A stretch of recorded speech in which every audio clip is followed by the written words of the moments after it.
Mga kababayan kong Pilipino, makinig kayong mabuti. Ngayon ay lantaran na ang lahat.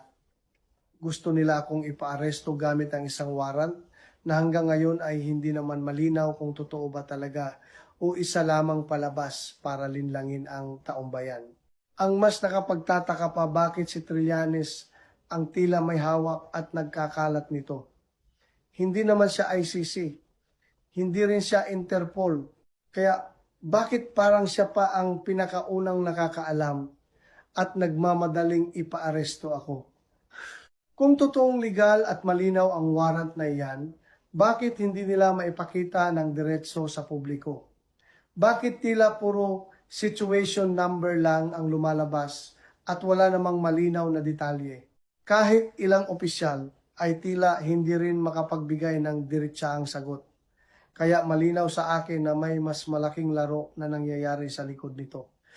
Mga kababayan, hindi ako ipinanganak kahapon.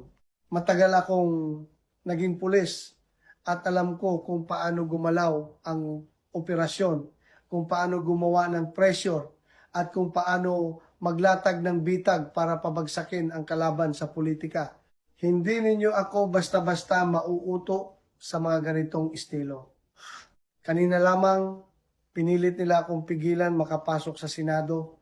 Harang dito, harang doon, lahat ginawa para hindi ako makaboto at hindi mabago ang liderato sa Senado. Dahil alam nila na kapag nabuo ang majority namin, sisimulan namin kalampagin ang mga matagal nang nakaupo at nakikinabang sa sistema. Pero nabigo sila. Nakapasok ako. Nakaboto ako. At ngayon, malinaw na hawak na namin ang majority sa Senado. Hindi nila napigilan ang pagbabago na matagal nang hinihintay ng taumbayan. At ngayon pa lang, dapat na silang kabahan.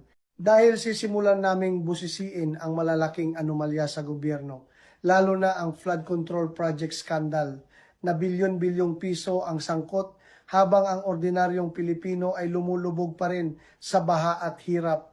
Panahon na para pangalanan at papanagutin ang mga mastermind sa likod ng korupsyon. Hindi ako uurong. Hindi ako matatakot. Kahit anong pananakot, kahit ICC pa ang gamitin nila laban sa akin, mananatili akong lalaban para sa bayan at para sa mga Pilipinong matagal nang sawa sa bulok na sistema. Kaya sa lahat ng sumusuporta sa amin, kailangan namin ang inyong boses. Kailangan namin ang inyong panalangin at suporta. Ang laban na ito ay hindi lamang laban ng iilang tao sa Senado. Laban ito ng sambayanan, laban sa korupsyon, panlilinlang at pang-aabuso sa kapangyarihan. Kung naniniwala kayo sa aming ipinaglalaban, iparating ninyo ito sa iba.